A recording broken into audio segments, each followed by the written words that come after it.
di depan semua media, saya ingin mengatakan Dena adalah seorang istri yang mengabdi sekali kepada suaminya. Seorang istri yang sangat setia kepada suaminya. Sangat bertanggung jawab kepada rumah tangganya. Seorang ibu yang sempurna. Denada yang setia, Denada yang bertanggung jawab dan sempurna sebagai ibu itu akhirnya harus melangkah ke pengadilan agama mendaftarkan gugatan cerai terhadap sang suami Jerry Aurum. Berat memang, tapi apalah daya, retak biduk rumah tangganya sudah tak bisa diperbaiki dan perceraian menjadi jalan terakhir meski sang bunda Emilia Contessa harus terluka lantaran memikirkan nasib sang cucu tercinta. Saya kaget betul gitu, karena saya pikir masa iya sih gitu, kok nggak ada drama, nggak ada ribut-ribut, nggak ada berantem gitu loh. Kan selayaknya gitu. Rumah tangga yang mau berpisah itu pasti ada berantem besar, paling tidak itu yang harusnya saya lihat gitu kan, gitu. Ternyata enggak gitu loh, kok mereka tetap manis-manis, mereka tetap bicara baik-baik gitu. Tiba-tiba saya terus terang agak merinding ya.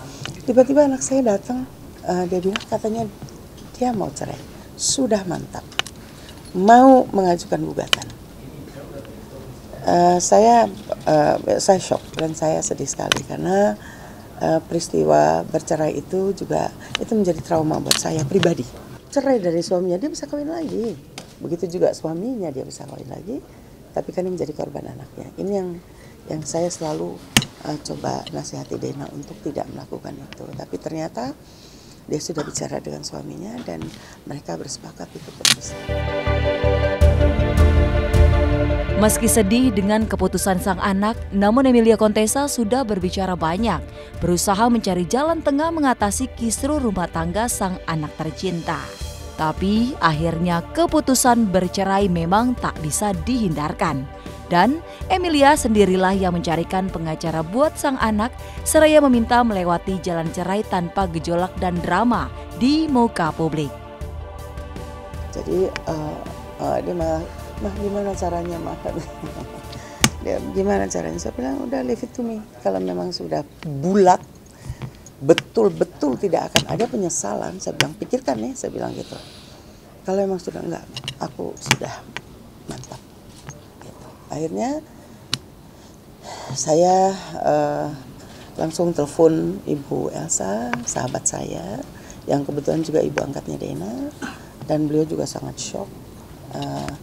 Terus ya sudah, saya hanya bilang mereka mau pisah, tolong tidak ada drama, tidak ada fitnah-fitnah, tidak ada rame, tidak ada polemik, saya bilang begitu. Tolong selesaikan secara baik-baik karena hubungan Dena dengan Jerry adalah seumur hidup. Pada waktu kemarin saya di Banyuwangi, Dena telepon saya, Ma, aku harus tanda tangan, aku harus masukin gugatan. Saya bilang ya sudah, bismillah. Saya bilang bismillah, silahkan didaftarkan. Saya bilang begitu.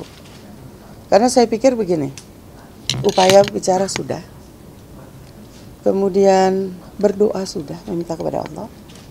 Bahkan dia sudah istikharah bukan hanya seminggu, 2 minggu, tapi bulan gitu. Jadi saya rasa mudah-mudahan Dena tidak akan, mereka berdua tidak salah mengambil keputusan. Itu aja. Apabila anak kita ada masalah dalam rumah tangganya, disitulah dibutuhkan yang namanya keluarga untuk mendamaikan, untuk memperbaiki. Tapi saya tidak menyalahkan siapapun. Saya tidak mau ribut. Saya sebetulnya saya sudah pernah membuka jalan untuk saya bisa berunding, bukan hanya dengan Jerry tapi dengan keluarganya gitu. Tapi pendapatnya adalah Jerry orang yang dewasa dan dia sudah bisa memutuskan atau mengatasi masalahnya sendiri. Tentu ini tidak sama dengan saya, dengan custom saya tidak sama. Selanjutnya, Cumi Kem akan mengulik kisah Krisdayanti yang tampil berhijab. Benarkah sang diva sudah hijrah mengenakan busana muslimah? Selengkapnya hanya di Cumi Kem.